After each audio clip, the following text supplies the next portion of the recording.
2 minute के लिए आंखों को बंद करेंगे। पवित्र पिता परमेश्वर, प्रभु यीशु मसीह के नाम से एक बार फिर आपका दिल से धन्यवाद करते हैं। सब आदर और महिमा तुझे देते हैं। कोई मनुष्य अपने आप में इस योग्य नहीं जिसकी महिमा की जाए, परंतु महिमा, आदर और स्तुति के योग्य तू है, क्योंकि मनुष्य के लिए आचार कर्मों को करने वाला तू ही है। तू ही ऐसा परमेश्वर है जो मुर्दों तक को भी जिंदा करता है। पवित्र पिता, हम सब बातों के लिए तेरा धन्यवाद करती है। सारी स्तुति, आराधना, धन्यवाद और जय के गीतों के द्वारा हम आपके नाम की महिमा करते हुए आपको ऊंचा उठाकर आपको धन्य कहते हैं। और आज जो कुछ भी प्रभु भवन में आया, दशवांश अर्पण और उठाने की बेटों के तौर, प्रभु आप उन्हें स्वीकार करें, इन्हें पवित्र ठहराएं। तेरे राज्य की बराबर होने के लिए इनका संभाल हो, और जिन्होंने जो कुछ भी दिया प्रभु उनके जीवन के अंदर 100 गुना प्रतिफल दे, और महिमा के दंड के अनुसार हर एक के जीवन में इतनी आशीष दे ताकि सारे कर्ज, मर्ज, ब्याज, बट्टे, बहारे, जो भी दवाई, गोली, टेस्ट रिपोर्ट पर खर्चा करते हैं, प्रभु ये सब बातें दूर हो, क्योंकि ये सब बातें श्राप के अधीन आती है। और तूने हमें मोल लेकर तेरे लहू के द्वारा, तेरे पुत्र भविष्य के बलिदान के द्वारा व्यवस्था के शाप से आज़ाद किया है। तो प्रभु सारी शापित अवस्था तेरे लोगों के जीवन से दूर हो, और जो कुछ भी सिम्टम दिखाई देते हैं वे भी दूर होने पाए। लेकिन प्रभु तेरे लोगों के जीवन में संपूर्ण छुटकारा है, क्योंकि हम आत्मा और जीवन की व्यवस्था के अधीन है जो विश्वास पर आधारित है। तो पिता होने दे तेरे लोगों के जीवन में प्रभु स्वर्ग स्थानों की हर एक आत्मिक आशीष आने पाए। हम सबको तेरे नाम से आशीष करते हैं कि सबके जीवन के अंदर ऐसा ही हो, और दुआ करते हैं तेरे दास के ऊपर भी अनुग्रह करना। तेरी आत्मा अभिषेक से एक बार फिर बढ़कर प्रभु तेरे वचन और तेरी गहरी बातों के भेद को प्रकट करने के लिए तू हमें और करना, सुनने के लिए हमें भी कान देना। तेरा सुना हुआ शब्द हमारे कानों से होकर हृदय की भूमि पर आए, और तेरी महिमा के लिए हर प्रकार की बुराई से हमें मुक्त करते हुए तेरी सामर्थ से हमें परिपूर्ण करे, और हम विश्वास में आगे बढ़ पाए। सब बातों के लिए तेरा दिल से धन्यवाद। सारा आदर हम तुझे देते हैं। प्रार्थना विश्वास से मांगते हैं प्रभु यीशु मसीह के नाम में। एक जोरदार ताली देंगे परमेश्वर के नाम की महिमा के लिए। और भाई कुमार तोलानी का हम परमेश्वर की वेदी के ऊपर स्वागत करते हैं।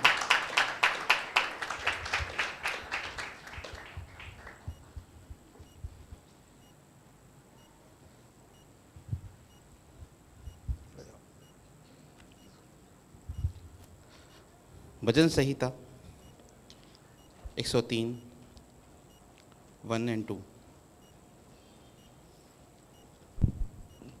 हे मेरे मन, यहोवा को धन्य कहे, और जो कुछ मुझ में है वह उसके पवित्र नाम को धन्य कहे। हे मेरे मन, यहोवा को धन्य कहे, और उसके किसी उपकार को न भूलना।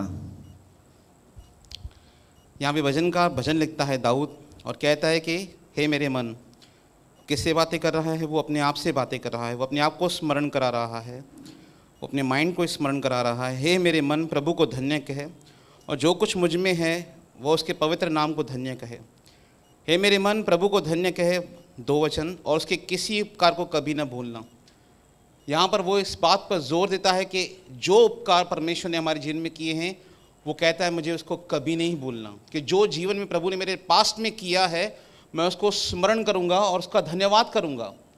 क्यों ऐसा कहने के लिए वो करता है? क्योंकि वो पास्ट लाइफ को याद करके अपने जीवन से परमेश्वर को धन्यवाद करना देता है। इब्रानी की पुस्तक में लिखा है, यदि वे पीछे हटते, वो पीछे मुड़ते, तो लौट जाने का अवसर था। ये विश्वास के योद्धाओं के लिए लिखा है। पर एक जगह लिखा है, इस्राएलियों ने अपने मन कहाँ पे फेरे? मिस्र की ओर फेरे। एक विश्वासी को अपनी लाइफ में पीछे एक ही बार देखना है खाली, कि पास्ट में प्रभु ने मेरे जीवन में क्या किया है, उसको स्मरण करके मैं परमेश्वर को धन्यवाद करूं। जैसे इब्रानी का लेखक कहता है, यदि मेरा धर्मी जन विश्वास पीछे हट जाए तो मेरा मन उससे कभी प्रसन्न नहीं होगा। हमेशा बाइबल हमें चिताती है कि एक विश्वासी को हमेशा आगे बढ़ना है। प्रभु यीशु मसीह ने भी यही सिखाया कि लूत की पत्नी को स्मरण करो, कि जो विश्वासी पीछे देखते हैं वे कभी लौट कर नहीं आते। पर एक बात बाइबल कहती है कि तुम याद करो, तुम स्मरण करो कि परमेश्वर ने तुम्हारे जीवन में पास्ट में क्या किया है। वो क्या कहता है 2 में, हे मेरे मन, परमेश्वर को धन्य कहे, और उसके किसी उपकार को कभी मत भूल। कि जो परमेश्वर ने मेरा उपकार किया है, मैं उसको धन्यवाद करूं। विशेष करके ये बात तब याद आती है और ये तब कार्य में आती है जब मैं विपरीत परिस्थितियों में रहता हूं। एक विश्वासी जब विपरीत परिस्थिति में रहता है और सोचता है कि मैं इसमें से कैसे निकलूं, उसे वो समस्या बहुत बड़ी लगती है, पर उसे इस बात को याद करना है, अपने आप को रिकॉल करना है कि पास्ट में अगर परमेश्वर ने मेरा काम किया है तो परमेश्वर आज भी मेरा काम करेगा, मैं फिर उसका धन्यवाद करूंगा। भजन 42 में क्या कहता है कि हे मेरे मन तू क्यों गिरा जाता है, तू अंदर ही अंदर से क्यों व्याकुल है, परमेश्वर का धन्यवाद कर। वो परमेश्वर को धन्यवाद करता है किस परिस्थिति के अंदर, वो विपरीत परिस्थिति में परमेश्वर का धन्यवाद करता है, वो स्मरण करता है परमेश्वर के बारे में। वो कहता है ये स्मरण करके मेरा मन शोकित हो जाता है कि मैं कैसे परमेश्वर के भवन में गया। एक भजन संहिता में लिखा है, मुझे एग्जैक्टली वो भजन संहिता अभी याद नहीं आ रहा है कहाँ पर लिखा है भजन संहिता में।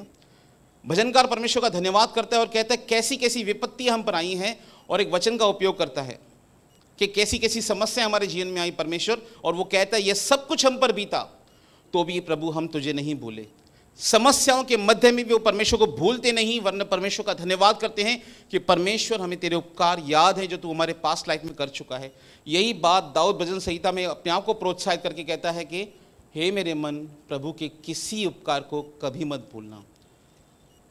मेरा आज का प्रचार करने का उद्देश्य यही है कि कलीसिया को इस बात में उत्साहित करूं कि आप अपने माइंड में रिकॉल करें, अपने मन में रिकॉल करें कि परमेश्वर ने पास्ट लाइफ में आपके जीवन में कौन से उपकार किए हैं, और उन उपकारों को याद करके हम परमेश्वर का धन्यवाद करें। न फकत धन्यवाद करें पर इससे विश्वास को बढ़ाएं कि परमेश्वर ने अगर पास्ट लाइफ में काम किया है तो परमेश्वर आज भी वैसा ही है। इब्रानी की पुस्तक उसके 13वां उसके 8वें वचन में लिखा है प्रभु यीशु मसीह आज कल और युगानुयुग एक सा है। प्रभु यीशु मसीह कल भी कार्य करता था, प्रभु यीशु मसीह आज भी कार्य करता है, प्रभु यीशु मसीह भविष्य में भी कार्य करेगा।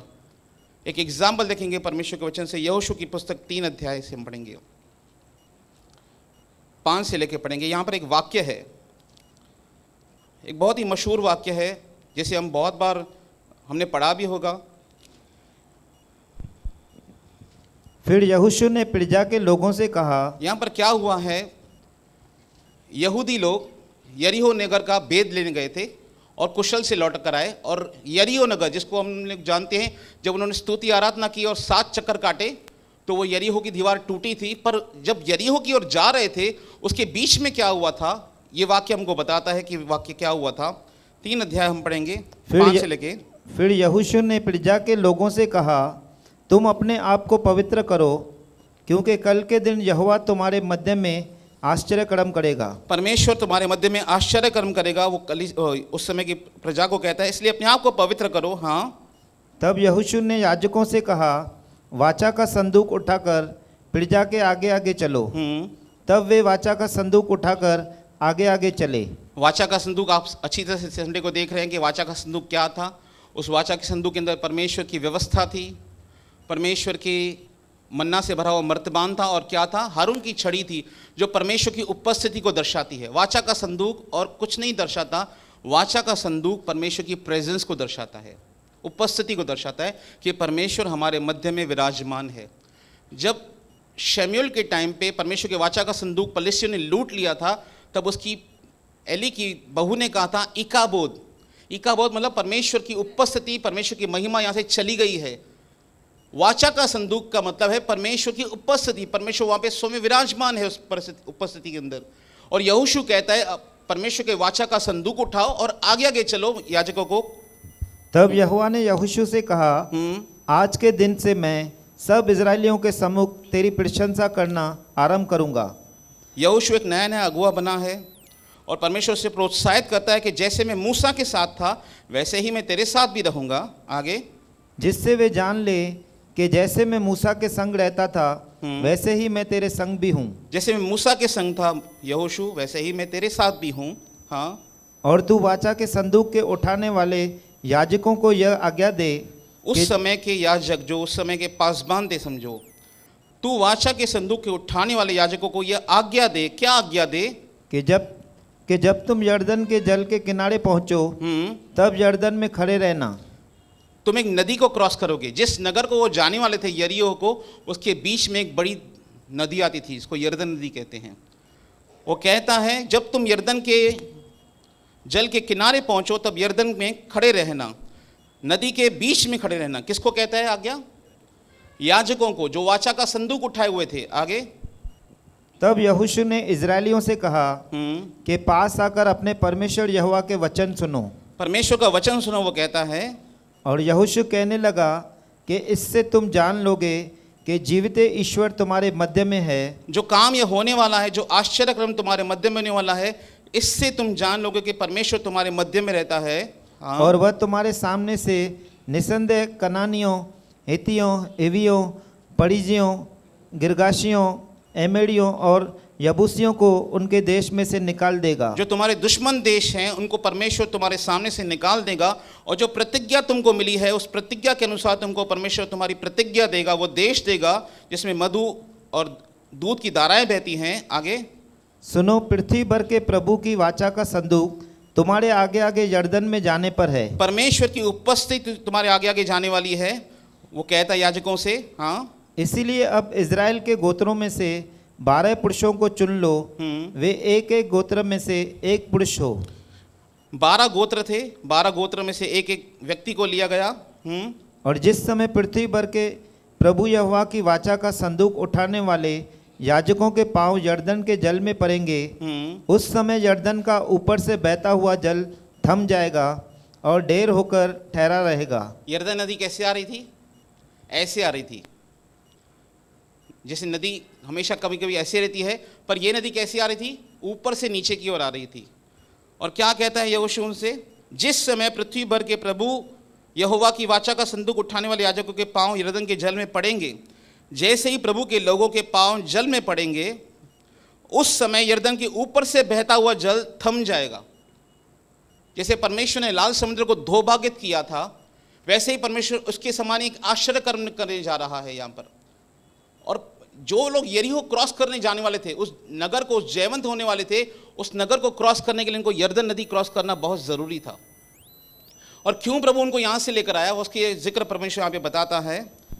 उस समय यरदन का ऊपर का बहता हुआ जल थम जाएगा और ढेर होकर ठहरा रहेगा। आप कल्पना कर सकते हैं, ऊपर से नदी आ रही है, और जैसे ही याजकों के पैर नदी के अंदर जाएंगे, वाचा का संदूक लिए हुए याजक जैसे ही नदी के अंदर जाएंगे, ऊपर से बहता हुआ पानी वहीं पे थम जाएगा। जैसे कोई डैम लगा दियो, इनविजिबल डैम हो, जैसे यहाँ पर, वहाँ पे डैम लगा दियो किसी ने, और वहीं पे पानी ठहरा रहेगा। और जो पानी यहाँ पर है वो क्या करेगा? वो नीचे बह जाएगा, जो वर्तमान का है। आगे, सो जब प्रजा के लोगों ने अपने डेरों से यरदन पार जाने को कूच किया, वे आगे गए, बढ़े, परमेश्वर की कही हुई बात की प्रतिज्ञा पर विश्वास किया, इंस्ट्रक्शन को फॉलो किया, और याजक वाचा का संदूक उठाए हुए प्रजा के आगे आगे चले। मिरेकल्स कहाँ पर हैं? चमत्कार कहाँ पर हैं?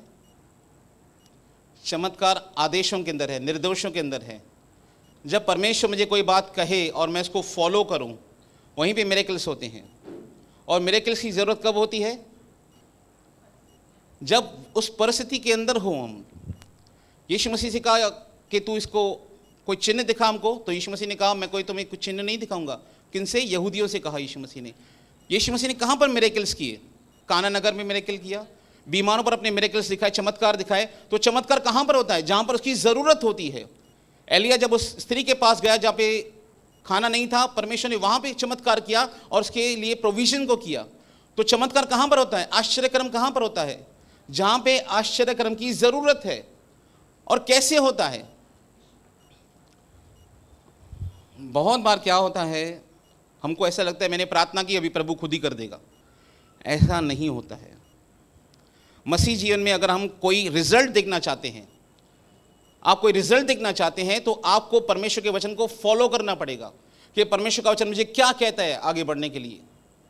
जैसे अब्राहम आगे बढ़ा विश्वास से, आपको इंस्ट्रक्शन फॉलो करनी पड़ेगी। इनको क्या कहा जा रहा है? तुम कूच करके आगे बढ़ो। अगर उनमें कोई आर्ग्यूमेंट करने वाले होते तो क्या बोलते? कैसे होगा, कैसे मालूम पड़े?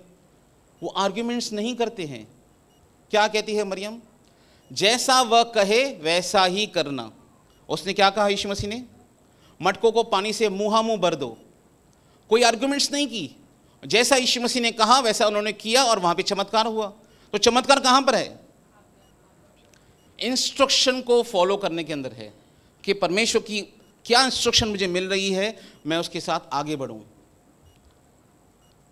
14 फिर से पढ़ेंगे। इसलिए जब प्रजा के लोगों ने अपने डेरों के, हाँ पढ़िए। सो जब प्रजा के लोगों ने अपने डेरों से यरदन पार जाने को कूच किया और याजक वाचा का संदूक उठाए हुए प्रजा के आगे आगे चले और संदूक के उठाने वाले यरदन पर पहुँचे और संदूक के उठाने वाले याजकों के पांव यरदन के तीर के जल में डूब गए।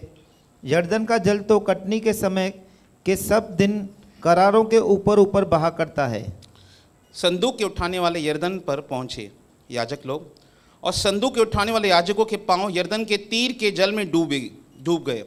जैसे ही उन्होंने अपना पांव नदी के अंदर रखा, याजकों ने, यरदन का जल तो कटनी के समय सब दिन पर अपने तट के ऊपर ऊपर बहता है। इतना फ्लो में पानी आता था कि पानी बाहर निकलता था, इतनी तेज नदी थी यरदन उस समय। और आगे क्या होता है? तब जो जल ऊपर की ओर से बहा आता था, जैसे ही उन्होंने अपने पैर रखे, कहाँ पर? यरदन नदी के अंदर पैर रखे, तब क्या होता है? जब वो इंस्ट्रक्शन को फॉलो कर रहे हैं, जैसा परमेश्वर को कह रहे हैं वो वैसा कर रहे हैं। हाँ, तब जो जल ऊपर की ओर से बहा आता था वह बहुत दूर अर्थात आदाम नगर के पास जो सारतान के निकट है रुककर एक ढेर हो गया। वो क्या हो गया? रुककर एक ढेर हो गया। पानी ऊपर से आ रहा है, जैसे इनके पैर आ रहे हैं और वो पानी बहना बंद कर रहा है। आगे, और दीवार सा उठा रहा। कैसे? जैसे दीवार बनी रहती है, जैसे लाल समुद्र के समान हुआ था। जैसे लाल समुद्र कैसे हो गया? दीवार के समान हो गया था। आगे, और जो जल अराबा का ताल जो खारा ताल भी कहलाता है उसकी ओर बहा जाता था, वह पूरी रीति से सूख गया। पूरी रीति से यरदन नदी सूख गई। जैसे ही याजक लोग पैर रखते हैं, यरदन नदी सूख जाती है, पानी वहीं पे रुक जाता है और बाकी का पानी नीचे बह जाता है। आप कल्पना कर सकते हैं, आप अपने मन में सोच सकते हैं ऐसा कि कैसा हुआ होगा कि पानी ऊपर से आ रहा है और पानी वहीं पे रुक जाए, और प्रभु के लोग वाचा का संदूक लिए हुए नदी के बीच में खड़े हैं, और उनको इंस्ट्रक्शन थी, किसको? याजकों को, जब तक पूरी प्रजा क्रॉस नहीं करती तुमको वहीं पे खड़े रहना है। याजकों को प्रभु का संदूक लिए हुए कंप्लीटली जब तक पूरी प्रजा क्रॉस नहीं करती है वहाँ पे इनको खड़े रहना था। आगे, और प्रजा के लोग यरीहो के सामने पार उतर गए और याजक यहोवा की वाचा का संदूक उठाए हुए यरदन के बीचों बीच पहुंचकर स्थल पर स्थिर खड़े रहे। याजक लोग, प्रभु के लोग जो वाचा का संदूक लिए हुए थे, कंप्लीटली, मैं नहीं समझता कितने घंटे उनको लगे होंगे, 5 घंटे 6 घंटे, वो 7 घंटे वहीं पे खड़े थे वाचा का संदूक लिए हुए कि सारी प्रजा जो है क्रॉस करे। और सब इजरायली स्थल ही स्थल पार उतरते रहे, निदान उस सारी जाति के लोग यरदन पार हो गए। सारी जाति के लोग यरदन पार कर गए। पर परमेश्वर से एक इंस्ट्रक्शन देता है। क्या इंस्ट्रक्शन देता है परमेश्वर? 4 अध्याय पढ़ेंगे, 1 से लेकर 7 तक। ये लोग क्रॉस कर गए, इन्होंने बहुत बड़ा चमत्कार देखा। चमत्कार देखने के बाद जब वो सब क्रॉस करते हैं तब परमेश्वर यहोशू को एक इंस्ट्रक्शन देता है। हाँ, जब उस सारी जाति के लोग यरदन के पार उतर चुके तब यहोवा ने यहोशू से कहा, परमेश्वर ने यहोशू से कहा, क्या कहा?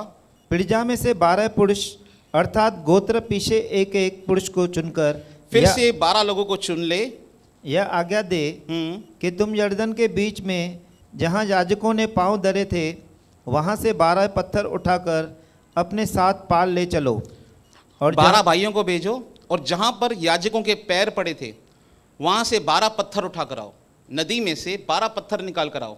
ये इंस्ट्रक्शन दी जा रही है फिर उनको। आगे, और जहाँ आज की रात पड़ाव होगा वही उनको रख देना। तब यहोशू ने उन 12 पुरुषों को जिन्हें उसने इजरायलियों के प्रत्येक गोत्र में से छांट कर ठहरा रखा था बुलवा कर कहा, 12 लोगों को बुलाया गया, तुम अपने परमेश्वर यहोवा के संदूक के आगे यरदन के बीच में जाकर इजरायलियों के गोत्रों की गिनती के अनुसार एक एक पत्थर उठाकर अपने अपने कंधे पर रखो। 12 भाइयों को 12 पत्थर उठाने थे और अपने कंधे पे लेकर आना था। क्यों? जिससे क्यों ऐसा परमेश्वर कह रहा है? क्या परमेश्वर किसी बात को अलाउ कर रहा है जो उसको नहीं करनी चाहिए? क्या हम पत्थरों की पूजा करते हैं? नहीं। फिर परमेश्वर पत्थरों को निकालने के लिए क्यों कहता है? आगे, जिससे यह तुम लोगों के बीच चिन्ह हानि ठहरे। जैसे ये 12 पत्थर क्या ठहरे? चिन्ह ठहरे। क्या चिन्ह ठहरे? और आगे को जब तुम्हारे बेटे यह पूछे जब भविष्य में तुम्हारे बच्चे बड़े हो जाएंगे, 100 साल, 150, 200 साल तुम्हारी पीढ़ियां आएंगी और इस स्थल पर आकर 12 पत्थरों को देखेंगी, तुमसे पूछेंगी कि पप्पा ये 12 पत्थर यहाँ पे क्यों रखे हैं स्मरण के लिए, तब क्या करना? कि इन पत्थरों का क्या मतलब है। इसका मतलब क्या है? इसका मतलब क्या है कि 12 पत्थर आपने निकाल के रखे थे? आगे तब तुम उन्हें उत्तर दो, तब तुम उन्हें आंसर देना अपने बच्चों को, क्योंकि तुम्हारे बच्चों ने ये मिरेकल नहीं देखा है, तुमने ये मिरेकल देखा है। अपने बच्चों को ये बताना क्या कि यरदन का जल यहोवा की वाचा के संदूक के सामने से 2 भाग हो गया था। जब परमेश्वर के लोगों ने अपना पैर रखा था, याजकों ने, तब ये यरदन नदी सूख गई थी। वो बच्चे देखते होंगे यरदन नदी तो पूरी बह रही है, और ये पप्पा कह रहे कि जब याजक पैर रख रहे थे तब नदी सूख गई थी।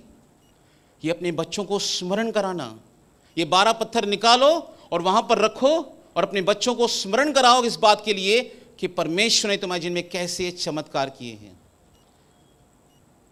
जब मेरे परिवार में बैंक का मैटर चल रहा था, बैंक का मैटर सॉल्व नहीं हुआ था अभी तक, ये मैं बाद में आपको बता रहा हूँ, 2010, 11, 12 के आसपास, एग्जैक्टली ईयर नहीं मुझे मालूम नहीं है कौन सा ईयर है।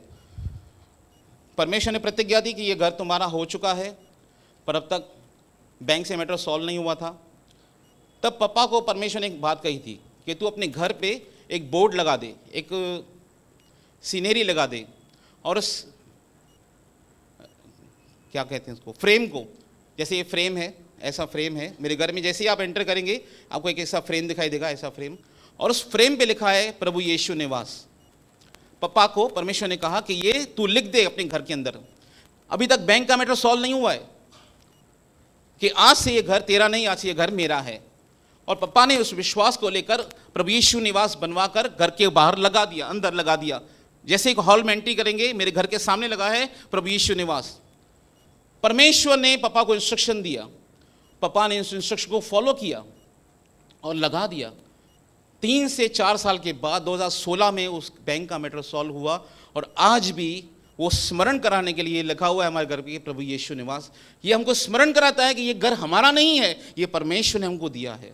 और ये बात मैं अपने बच्चों को बताता हूँ, हमारे परिवार में 2 बेटियां हैं, उनको बताता हूँ कि ये घर हमारा नहीं था, ये हमारा घर बैंक में गिरवी था, ये घर हमको दिया है, परमेश्वर ने दिया है रहने के लिए, हमारी परिस्थिति ऐसे नहीं थी। मैं उनको बताता हूँ, जब परमेश्वर के वचन सिखाता हूँ या सुपर बुक दिखाता हूँ तो उनको बताता हूँ, आप अच्छे स्कूल में पढ़ते हो, पर हमें यह मौका नहीं मिला कि हम अच्छे स्कूल में पढ़ सकें।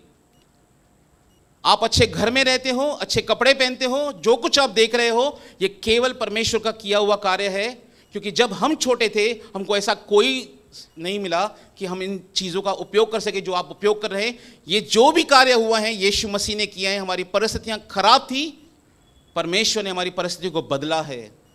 अपने बच्चों को स्मरण कराओ, अपने आप को स्मरण कराओ, पहले तो अपने आप को स्मरण कराओ कि परमेश्वर मेरे जिन में कौन से काम किए हैं, क्योंकि इस समय हम देखते हैं कि विश्वासियों का विश्वास कैसा हो रहा है, ठंडा होता जा रहा है। विश्वासियों के मन में संदेह आ रहे हैं कि प्रभु काम करेगा कि नहीं करेगा, क्या मैं सही मार्ग पे जा रहा हूं, क्यों मेरी लाइफ में काम नहीं हो रहा है, क्यों मैं प्रार्थना कर रहा हूं उसके बाद भी आंसर नहीं आ रहा है। बहुत सारे मन में सवाल आते हैं, और जब खास करके प्रेयर के आंसर नहीं मिलते हैं, लोगों का मन परमेश्वर के प्रति क्वेश्चन मार्क को लेकर आता है, परमेश्वर के प्रति कि क्यों ऐसा हो रहा है। पर भजनकार अपने आप को कहता है कि हे मेरे मन, परमेश्वर के किसी उपकार को कभी मत भूल। यद्यपि परिस्थितियां आज खराब हैं या ऐसा जैसा मैं चाहता हूं वैसी नहीं है, पर परमेश्वर वैसा ही है जैसा वह कल था। वो कल भी कार्य कर सकता है, करता था, वो आज भी कार्य करता है, वो और भविष्य में भी वो कार्य कर सकता है। ये विश्वास अपने आप को स्मरण कराइए कि परमेश्वर ने अगर पूर्व काल में किया है वो भविष्य में भी करेगा। जब मेरे मन में ऐसी बातें आती हैं तो मैं एक ही गीत गाता हूं, जड़ा एथो तक लेके आया अगे भी लेके जाएगा। जो यहां तक लेकर आया है, जो विश्वास के इस कदम तक हमको लेकर आया है, वो आगे भी हमको लेकर जाएगा। फिलिप्पियों की पुस्तक में बहुत अच्छा वचन लिखा है, 1 अध्याय में।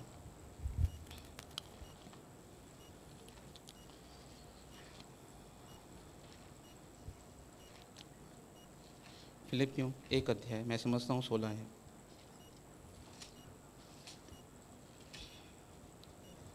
नहीं, सॉरी 16 नहीं है।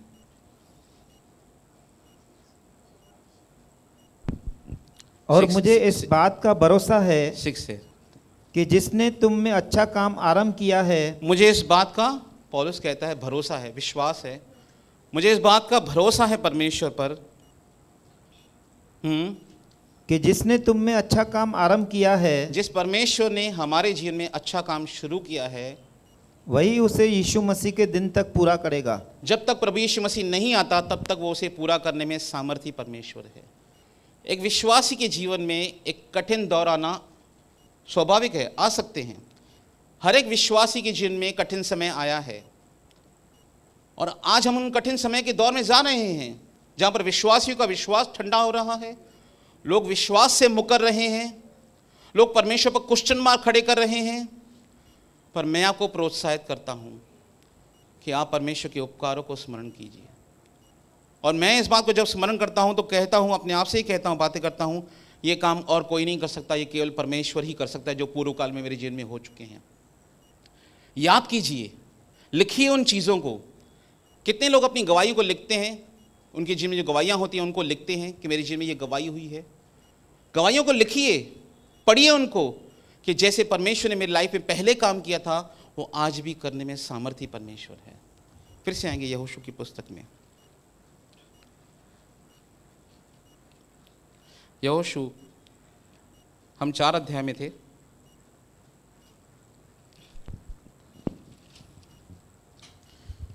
सात वचन फिर से पढ़ेंगे।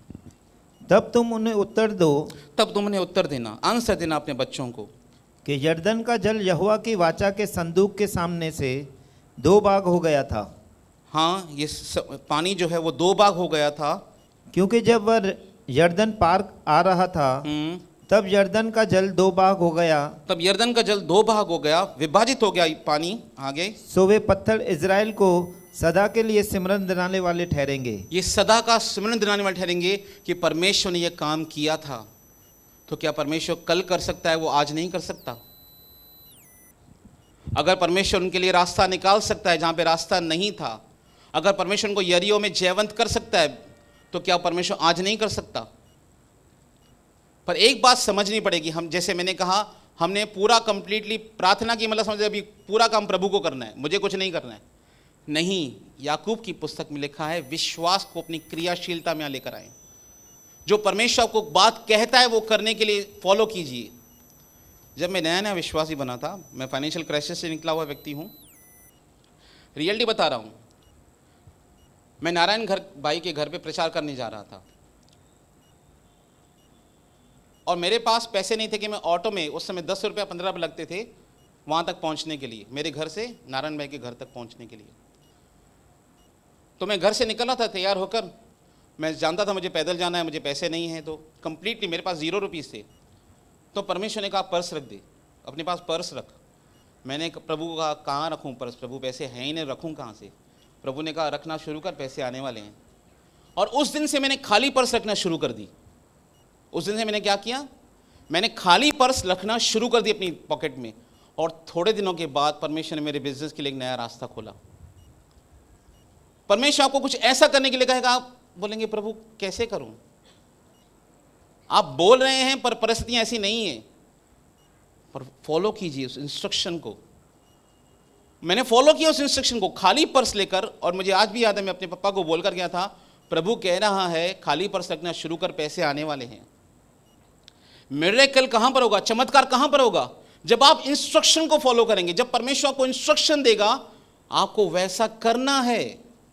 ऑटोमेटिकली काम नहीं होगा, प्रार्थना किया भाई प्रभु पूरा काम कर दे, नहीं, आपको विश्वास से अपने कदम बढ़ाने पड़ेंगे जैसे परमेश्वर का वचन कहता है।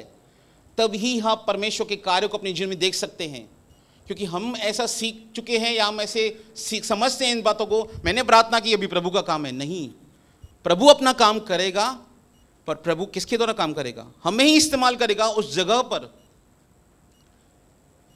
मूसा कहता है परमेश्वर से, इस्राएल से कहता है, खड़े खड़े यहोवा का वो उद्धार का काम देखो जो आज प्रभु तुम्हारे लिए करेगा। प्रभु क्या कहता है, तू मेरी दुहाई क्यों दे रहा है भाई?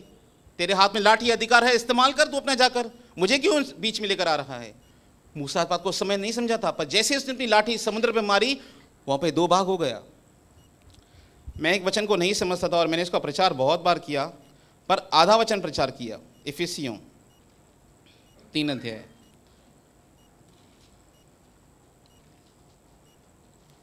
इफिसियों 3 अध्याय,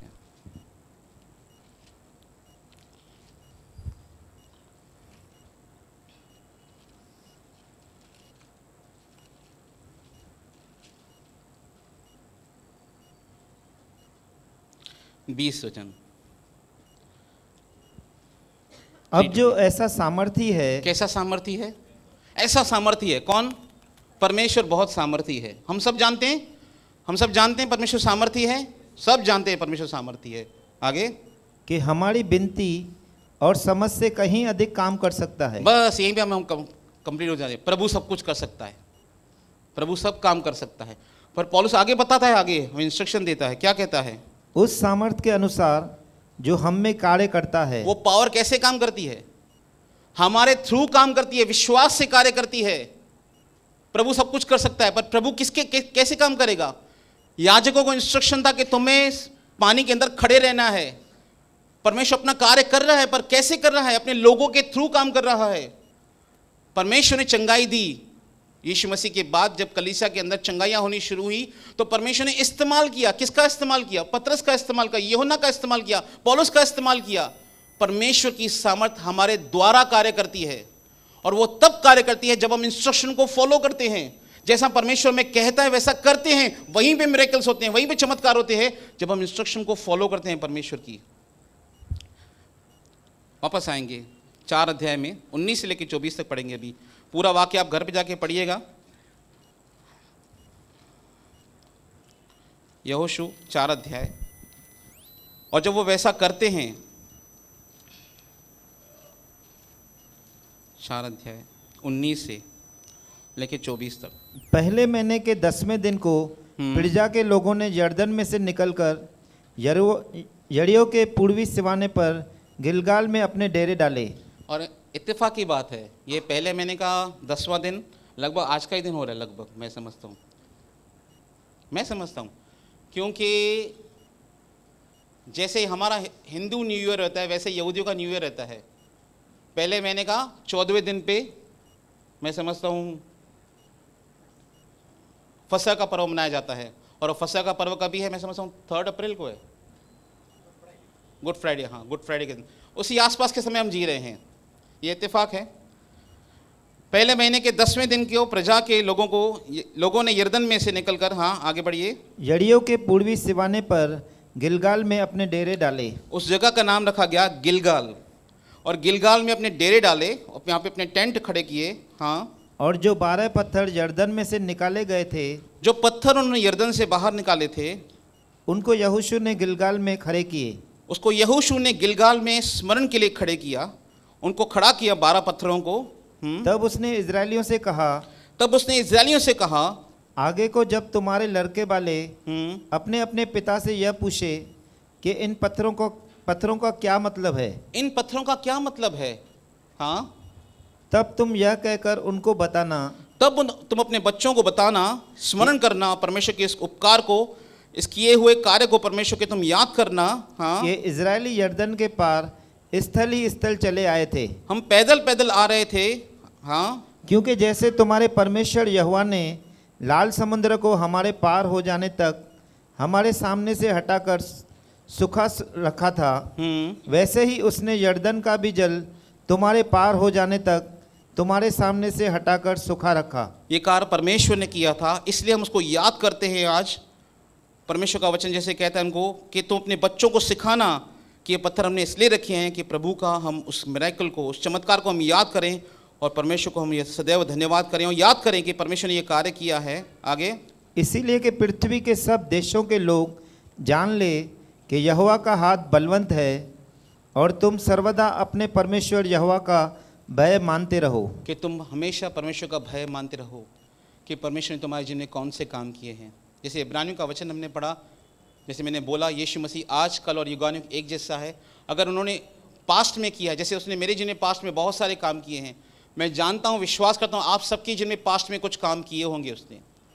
ऐसा हो नहीं सकता कि परमेश्वर ने आपके जीवन में कार्य नहीं किए हों। अगर परमेश्वर आपके जीवन में कार्य नहीं करता तो शायद आप यहाँ पर नहीं होते।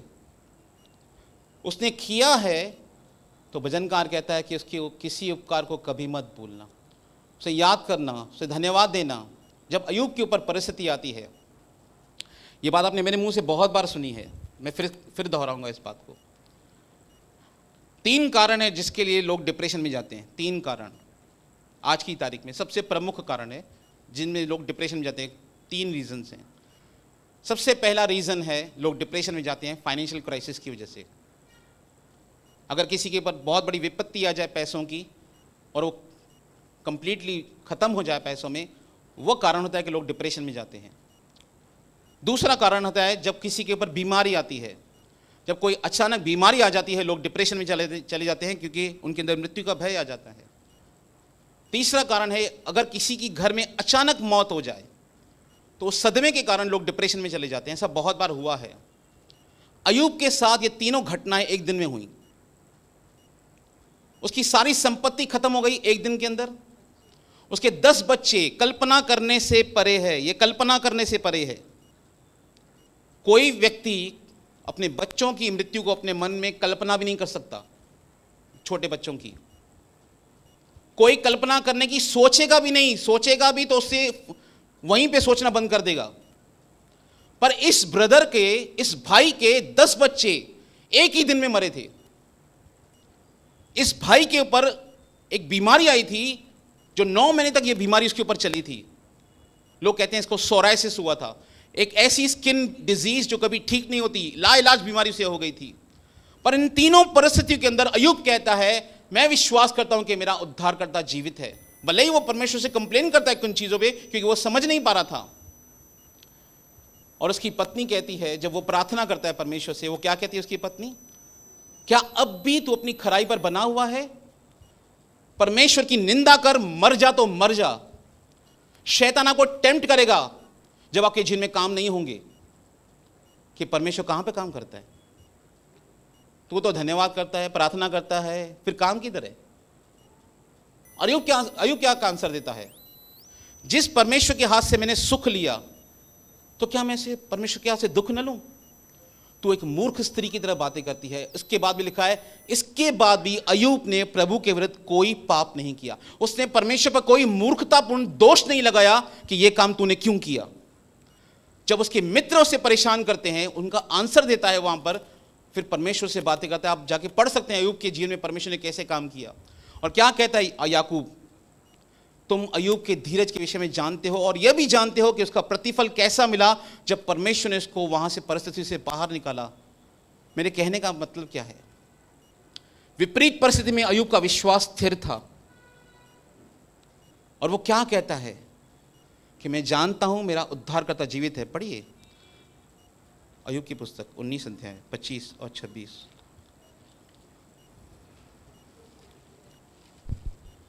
मुझे तो निश्चय है, मुझे निश्चय है। क्या निश्चय है? निश्चय मतलब आई एम कन्विंस्ड, मैं कन्विंस्ड हूं। कि मेरा पौलुस कहता है दैट आई एम कन्विंस्ड। क्या कहता है पौल रोमी की पुस्तक 8 अध्याय में, मैं निश्चय जानता हूं न जीवन न मृत्यु कोई मुझे परमेश्वर के प्रेम से अलग नहीं कर सकता। अब्राहम ने निश्चय जाना। अब विश्वास आशा की वस्तु का निश्चय है। मुझे निश्चय है, मैं कन्विंस हूं वचन से कि ऐसा मेरे साथ होगा। पर बहुत बार हम अपने फियर के द्वारा ड्राइव होते हैं या फियर हमें कैप्चर कर लेता है हमारे माइंड के अंदर। पर इसके लिए परमेश्वर का वचन हमें दिया गया है कि हम परमेश्वर के वचन को पढ़ें। मुझे इसलिए तो पवित्र आत्मा दिया गया है कि पवित्र आत्मा की सहायता से हम आगे बढ़ें। हाँ पढ़िए ब्रदर। मुझे तो निश्चय है मुझे निश्चय है कि मेरा छुड़ाने वाला जीवित है, मेरा उद्धारकर्ता परमेश्वर जीवित है और वह अंत में पृथ्वी पर खड़ा होगा। वो अंत में पृथ्वी के छोर पर खड़ा रहेगा। और अपनी खाल के इस प्रकार नाश हो जाने के बाद भी मैं शरीर में होकर ईश्वर का दर्शन पाऊंगा। उसकी बॉडी क्या दिखा रही थी? उसके सिम्टम्स, बीमारी, और ऐसी बीमारी जो कभी ठीक नहीं हो सकती। वो क्या कहता है, अपनी खाल के इस प्रकार नष्ट हो जाने के बाद भी मैं शरीर में होकर परमेश्वर का दर्शन पाऊंगा। वो परमेश्वर को जानता था कि परमेश्वर कैसा है। मेरे कहने का तात्पर्य क्या है, अगर परमेश्वर अय्यूब को उस परिस्थिति से बाहर निकाल सकता है तो परमेश्वर आज भी वैसा ही परमेश्वर है। वो आज भी हमको वहाँ से परिस्थिति से बाहर निकाल सकता है। वचन संहिता में लिखा है, तूने मुझे सत्यानाश के गड्ढे से बाहर निकाला है। सत्यानाश के गड्ढे से, जहाँ पर सत्यानाश रहता है, मतलब यहाँ पे कुछ भी नहीं, वहाँ पे सब खत्म हो जाता है, वहाँ से परमेश्वर बाहर निकालता है अपने लोगों को। सत्यानाश के गड्ढे से परमेश्वर बाहर निकालता है। पर परमेश्वर का वचन में एक इंस्ट्रक्शन देता है। व्यवस्था वर्णन की पुस्तक 8 अध्याय 11 से लेके 18 तक पढ़ेंगे।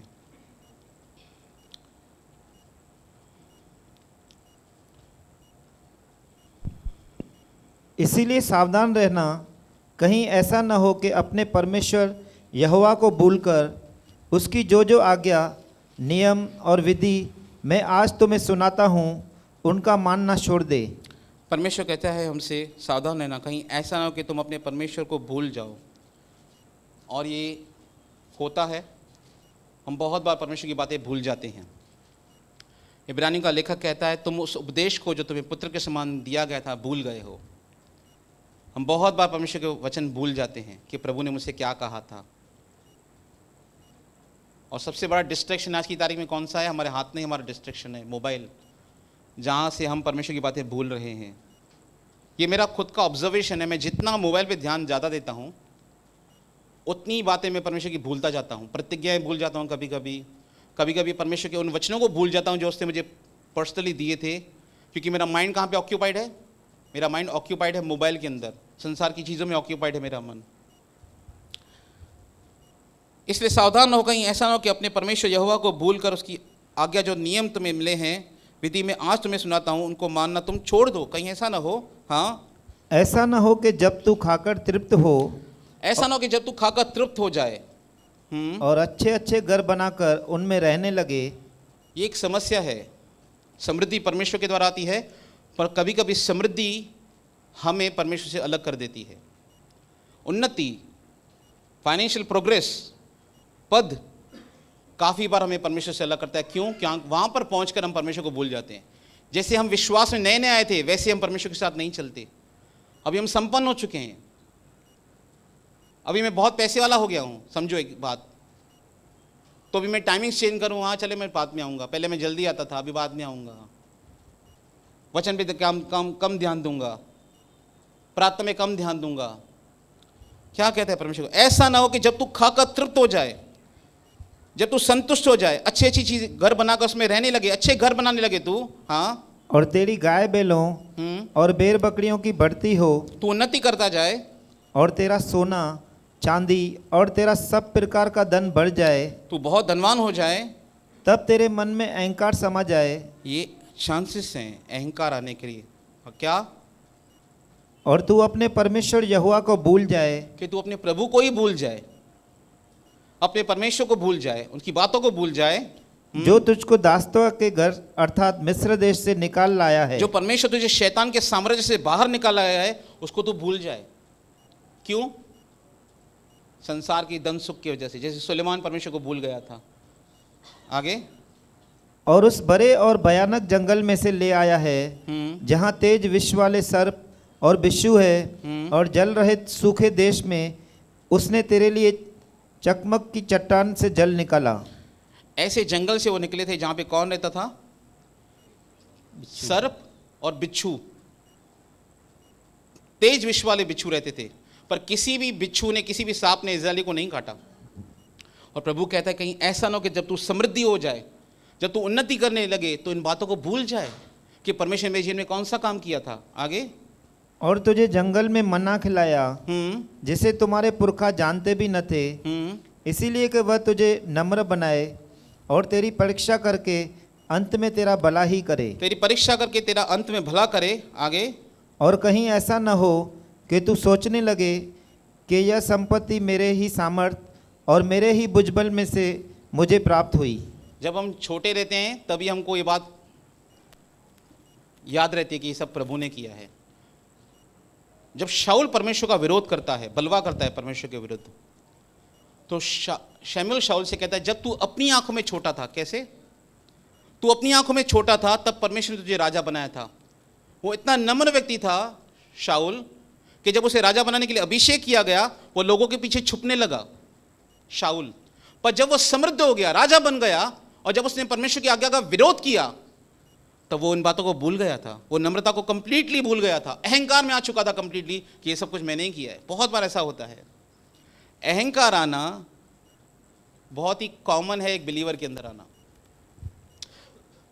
बहुत साहब के अहंकार है, और अहंकार की कंपैरिजन मैं हमेशा कैंसर के साथ करता हूं। हमारे सबकी बॉडी के अंदर कैंसर सेल्स है, आप जानते हैं, हम सबकी अंदर बॉडी के अंदर, आप डरिए मत कि मैं कहूँ आपके कैंसर बीमारी है, मैं ये नहीं कह रहा हूँ, हम सबकी बॉडी के अंदर कैंसर सेल्स रहते हैं ब्लड के अंदर। मैं राइट हूँ? अगर कोई डॉक्टर हो तो बता दे, इस बात की बता दे। कैंसर सेल्स क्या करते हैं हमारे ब्लड के अंदर? बनते हैं, मरते हैं, बनते हैं, मरते हैं, बनते हैं, मरते हैं। और जिस दिन कैंसर सेल्स हमारे बॉडी के अंदर, हमारे ब्लड के अंदर मरना बंद हो जाते हैं, उस दिन वो लिम्फ नोड बनाते हैं। क्या करते हैं? लिम्फ बनाते हैं, गांठें बनाना शुरू करते हैं, ट्रैवलिंग करते हैं पूरी बॉडी के अंदर, और वहां पे कैंसर जहां पे उनको मिलेगा वो कैंसर में कन्वर्ट कर देंगे, भले गले में, पेट में, कहीं पे भी। जिस दिन मेरा अहंकार मरना बंद हो गया, जिस दिन मैंने आपको नम्र बनाना छोड़ दिया, तो ये कैंसर में कन्वर्ट हो जाएगा स्पिरिचुअली। मैं अहंकार में आ जाऊंगा, और जब मैं अहंकार में आ गया तो क्या करूंगा? परमेश्वर का वचन कहता है परमेश्वर ही मेरा विरोधी बन जाएगा। याकूब की पुस्तक में लिखा है परमेश्वर अहंकारी को सामना करता है। जितने भी अहंकार में आए हैं वो जरूर डाउनफॉल में आएंगे।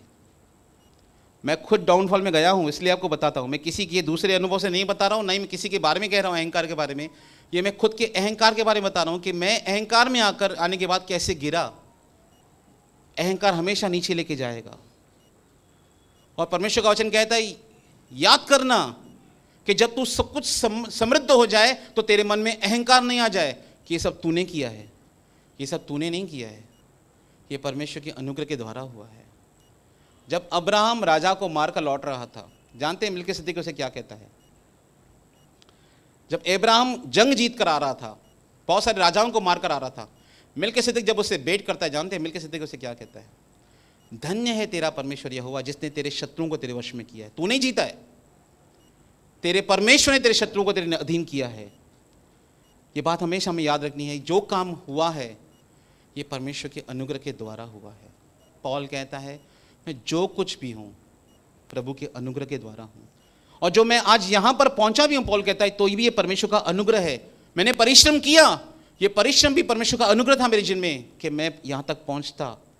पर परमेश्वर का वचन कहता है इस्राएल से तुम अहंकार में मत आना समृद्धि के अंदर कि ये सब कुछ मैंने किया है, मेरे टैलेंट से हुआ। ये सब किसी के टैलेंट से नहीं हुआ है, ये परमेश्वर के अनुग्रह से हुआ है। अगर टैलेंटेड लोगों की बात देखोगे तो सबोपदेश में लिखा हुआ है बुद्धिमान कभी धन नहीं पाते संसार के लोग, ये सबोपदेश में लिखा हुआ है। बहुत सारे टैलेंटेड लोग बाहर घूम रहे हैं जिनके पास धन नहीं है। अगर हमारे पास जो कुछ भी है ये परमेश्वर की दी हुई दया और अनुग्रह के द्वारा है।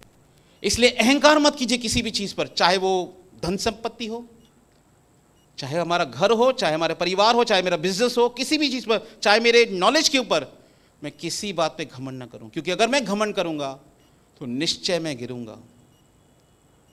क्यों प्रभु के लोग ज्यादा कर व्यभिचार में गिरते हैं? लिखा है अहंकारी जो श्रापित है। कौन है अहंकारी? कौन है? उसके ऊपर परमेश्वर का श्राप आता है, अहंकारी के ऊपर। और लिखा है व्यभिचारिणी के मुंह में वही गिरेगा जो यहोवा की ओर से श्रापित होता है।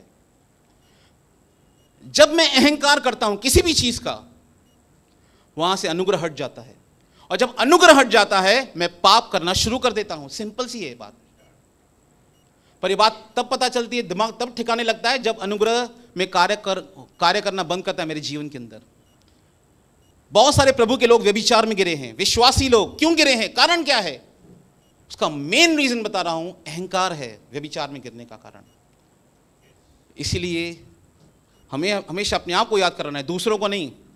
दूसरों की गलतियां हमें बहुत अच्छी तरह से दिखाई देती है, ये बात रियल है, पर अपनी गलतियों पर ध्यान दें कि मैं कहां गलत हूं। अपनी थॉट लाइफ को देखिए, मैं कहां पर गलत हूं। शैतान ने अहंकार किया था या सोचा था? उसने केवल सोचा था मैं परमेश्वर से ऊपर चला जाऊंगा, उसने मन में सोचा केवल। बहुत बार जो हम सोचते हैं उसके द्वारा भी पाप होता है। प्राइड, यीशु ने कहा जब तुम किसी स्त्री को कुदृष्टि से देखो तुम व्यभिचार कर चुके। अगर मैं अपने मन में अहंकार के विचार रखूं तो भी यह पाप है। इसीलिए परमेश्वर का वचन कहता है अहंकार मत कीजिए किसी भी चीज का। जो कुछ तुम्हारे पास है यह परमेश्वर का अनुग्रह है, प्रभु ने तुम्हें दिया है। प्रभु को धन्यवाद करें इस बात के लिए। 17 और कहीं ऐसा ना हो कि तू सोचने लगे। हम बोलते हैं बहुत बार नहीं नहीं प्रभु को महिमा मिले, सब प्रभु, पर इनवर्डली हम सब एक बीमारी से ग्रस्त हैं सब। इसको कहते हैं सेल्फ सेंटर्डनेस। सेल्फ सेंटर मतलब स्वार्थी आकांक्षाएं। मेरे से हाथ नहीं मिलाया, मेरे को नहीं बुलाया, पूरा ध्यान अपने पे केंद्रित रहना। कहां पर केंद्रित है मेरा ध्यान? परमेश्वर पर केंद्रित नहीं है, मेरा ध्यान मुझ पर केंद्रित है। और मैं ये कह रहा हूं तो हम सब इस बीमारी से ग्रसित हैं और हमें इसी स्वार्थी आकांक्षाओं से बाहर निकालना है। हमें यीशु मसीह की मानसिकता में जीवन बिताना है कि जैसे यीशु नम्र था मुझे नम्र बनना है। अगर मुझे किसी ने मुझसे हाथ नहीं मिलाया, अगर किसी ने मुझसे रूडली व्यवहार किया, मैं बुरा नहीं मानूंगा क्योंकि मेरा ध्यान परमेश्वर पर है, अपने ऊपर नहीं है। खैर मेरा ये विषय नहीं है, पर मैं आपको बताना चाहता हूँ ये बीमारी सबके अंदर है और इसमें से हर एक बिलीवर को खुद निकलना पड़ेगा। न मैं निकाल सकता हूँ, न पास्टर आपके ऊपर हाथ रख के आपके अंदर से निकाल सकते हैं। ये हर एक को खुद को नम्र करना पड़ेगा परमेश्वर के सामने। मैं ऐसे नहीं सोचूंगा। बहुत बार मेरे मन में कलीसिया के भाई ब्रदर्स या सिस्टर की वजह से नेगेटिव थॉट्स आते हैं, शैतान डालने की कोशिश करता है। ये स्वाभाविक है। मैं अकेला हूं ऐसा विश्वासी, पर वहां पे रिमाइंड करना पड़ता है अपने आप को ये मेरे भाई हैं, ये मेरे बहन हैं, मैं इनके लिए कभी बुरा नहीं सोच सकता। बाइबल में लिखा है अपने मन में भी, जकरिया की पुस्तक में लिखा है अपने भाई की हानि की कल्पना मत करना। अगर आपके मन में आपके ब्रदर आपके सिस्टर के लिए कोई हानि की कल्पना भी आई है तो आपको रिपेंट करना चाहिए। अगर आपने उसको एंटरटेन किया है तो, अगर आपने उसको सोचा है तो, शैतान के उस थॉट को आपने बल दिया है तो नहीं। जब मैं स्तुति आराधना के लिए यहां पे खड़ा रहता हूं, अब जब मैं इन बातों को सीख चुका हूं, पहले नहीं होता था। मुझे कैसा लगता था, यार मुझे जाम सुठो गाने दो गीत, मेरे को अच्छा गाना आता है गीत गाना। अब मैं अपने आप को सिखाता हूं, एक ही बात कहता हूं अपने आप से, मैं अपने भाइयों और अपने बहनों से बेहतर नहीं हूं। जैसे एलिया कहता है कि हे परमेश्वर मुझे उठा ले क्योंकि मैं अपने पुरखाओं से बेहतर नहीं हूं। यह आपको अपने आप को स्मरण कराना पड़ेगा कि मैं अपने भाइयों से अपनी बहनों से बेहतर नहीं हूं। भले ही मुझे टैलेंट बहुत है, मुझे परमेश्वर इस्तेमाल करता है, तो भी मैं अपने भाइयों और बहनों से बेहतर नहीं हूं, मैं उनके समान हूं। ये अपने आप को बताना पड़ेगा। ये सेल्फ टॉक है, ये अपने आप से बातें करना है। क्योंकि अहंकार आना बहुत कॉमन है एक बिलीवर के अंदर, और अहंकार का नुकसान वही उठाएगा जो अहंकार में जीवन जीता है। नबूकदनेस्सर ने केवल मुंह से कहा, क्या यह साम्राज्य मैंने खड़ा नहीं किया? और वो बैल बन गया। बैल बन गया। 7 साल तक उसकी बुद्धि काम नहीं कर रही थी। 7 साल तक केवल मुंह से अहंकार करना, यह सब मैंने किया है, मेरा है सब। और वहीं अहंकार में वो गिरा। इसीलिए परमेश्वर का वचन कहता है अगर जो कुछ तुम्हें मिला है कभी किसी चीज पे अहंकार मत करना। ये याद रखना कि तुम्हें जो कुछ मिला है ये तुम्हें परमेश्वर ने दिया है। आगे 17 कंप्लीट करेंगे। और कहीं ऐसा न हो कि तू सोचने लगे कि यह संपत्ति मेरे ही सामर्थ और मेरे ही बुझबल से मुझे प्राप्त हुई। हाँ, मेरा टैलेंट है, मैंने कमाया है पैसे बहुत सारे। परंतु तू अपने परमेश्वर यहोवा को सिमरन रखना, तू अपने परमेश्वर को याद करना, क्योंकि आगे? वही है कि वो वही परमेश्वर है जो तुझे संपत्ति प्राप्त करने का सामर्थ्य इसीलिए देता है, वो तुझे संपत्ति प्राप्त करने का सामर्थ्य देता है। हाँ, कि जो वाचा उसने तेरे पूर्वजों से शपथ खाकर बांधी थी उसको पूरा करे। वो पूरा करना चाहता है तेरे जीवन के अंदर अपनी कही हुई बात को। इसलिए कभी इस बात को अहंकार मत करना। पर क्या करना? तू हमेशा परमेश्वर को याद करना, स्मरण करना हर समय में। और मैं आपको बताऊं एक सही विश्वासी के लक्षण कैसे हैं। वो कठिन समय में भी परमेश्वर को धन्यवाद करेगा। वो हर परिस्थिति में परमेश्वर को धन्यवाद करेगा। जैसे परमेश्वर का वचन कहता है, परमेश्वर की प्रभु यीशु मसीह में हमारे लिए कौन सी इच्छा है कि हम हर बात में उसका धन्यवाद करें। और परमेश्वर का वचन कहता है, धन्यवाद का बलिदान चढ़ाने वाला मेरी महिमा करता है। इसलिए जब भी आपके सामने ऐसी परिस्थितियां आए, पीछे बैक में जाएं, परमेश्वर के उपकारों को याद करें, लिखें कि प्रभु ने ये किया था तो प्रभु आज भी करेगा, और वो विश्वास योग्य है। बाइबल परमेश्वर को विश्वास योग्य परमेश्वर कहती है। क्यों कहती है? क्योंकि वह अपने विश्वास करने वालों के लिए कार्य करने वाला परमेश्वर है।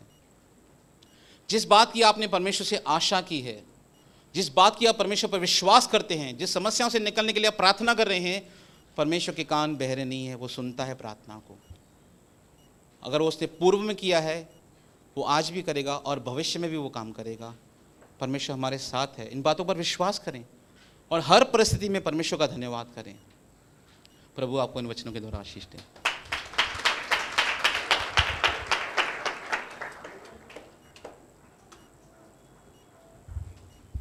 हालेलुया। चलिए 2 मिनट के लिए आंखें बंद करते हैं।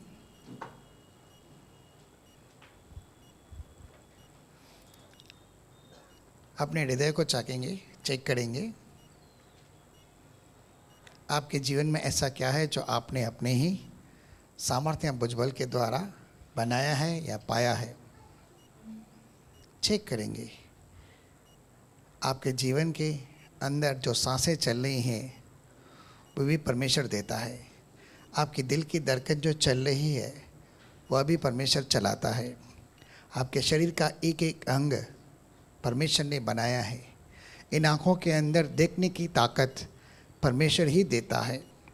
इन कानों को सुनने की भी क्षमता परमेश्वर ही देता है। आपके मुख में ज़बान है और आप बोल भी पाते हैं तो ये भी परमेश्वर की देन है। आपके शरीर के अंदर अनगिनत हड्डियां हैं, वो हड्डियां भी परमेश्वर के अनुग्रह के द्वारा समाशील हैं, चलती फिरती हैं। आपने क्या बनाया है? आप अपने सर के एक सफ़ेद बाल को काला नहीं कर सकते, तो हम किस बात के ऊपर घमंड करें? किस बात पर घमंड करें? किसी बात के ऊपर घमंड नहीं कर सकते। हम हैं भी तो मट्टी से बने हुए हैं, परमेश्वर के स्वरूप और समानता में। जो कुछ भी है सब परमेश्वर ने बनाया है। ये धरती, सूरज, चांद, सितारे, समंदर, पेड़ पौधे, जीव जंतु, पशु पक्षी, जानवर, मछलियाँ, जो कुछ भी है, फूल फल, सब परमेश्वर ने बनाया। आपने क्या बनाया? कुछ भी नहीं। सब कुछ तो यहाँ से लिया, सब कुछ तो यहाँ पर ही है। क्या बनाया? किस बात पर घमंड बढ़े? अपनी बुद्धि पर, अपनी समझ पर, अपनी समझ पर, अपने टैलेंट पर, अपनी सुंदरता पर, अपने ज्ञान पर, किस बात के ऊपर हम घमंड कर सकते हैं? ज्ञान भी परमेश्वर ही देता है, बुद्धि भी परमेश्वर देता है, समझ भी परमेश्वर देता है, टैलेंट भी परमेश्वर की ओर से। किसी को 5, किसी को 2, किसी को 1, ये सब परमेश्वर की है। तो क्या हम हर बात में परमेश्वर का धन्यवाद करते हैं? घर है, परिवार है, समाज में एक नाम है, प्रतिष्ठा है, सम्मान है, इज्जत है, वो सब परमेश्वर की देन है। तो क्या हम सब बातों में परमेश्वर का धन्यवाद करते हैं? आज खाने के लिए रोटी है, पहनने के लिए कपड़े हैं, तो क्या हम इनके लिए भी धन्यवाद करते हैं? हमें तमाम छोटी छोटी बातों में धन्यवाद करना है। जो छोटी बात में धन्यवाद करता है, जो छोटी बात में विश्वास योग्य है, वो बड़ी बातों के अंदर भी विश्वास योग्य है। जो संसार के धन के अंदर विश्वास योग्य नहीं, तो परमेश्वर उसे स्वर्ग का धन कैसे देगा? पवित्र पिता परमेश्वर, प्रभु यीशु मसीह के महान और सामर्थी नाम से, जिस तरह से आपने इस्राएलियों की परीक्षा की, कि आपने उन्हें मूसा के द्वारा ऐसे विधि और नियम दिए और आपने उन्हें परखना चाहा कि वे तेरे आगे नम्र और दीन बनते हैं कि नहीं, तेरी आज्ञाओं का पालन करते हैं कि नहीं, और तेरा भय मानकर बुराई पाप से दूर हटते हैं कि नहीं, और अपने सारे चाल चलन के अंदर पवित्र ठहरते हैं कि नहीं, और कदापि किसी रीति से तेरे खिलाफ बलवा करके अभिमान तो नहीं करते। तो पिता, आपने हर तरह से उन्हें परखा, परंतु उनमें से सिवाय 2 के किसी के अंदर भी विश्वास पाया न गया, परंतु सब के सब ढेर हो गए।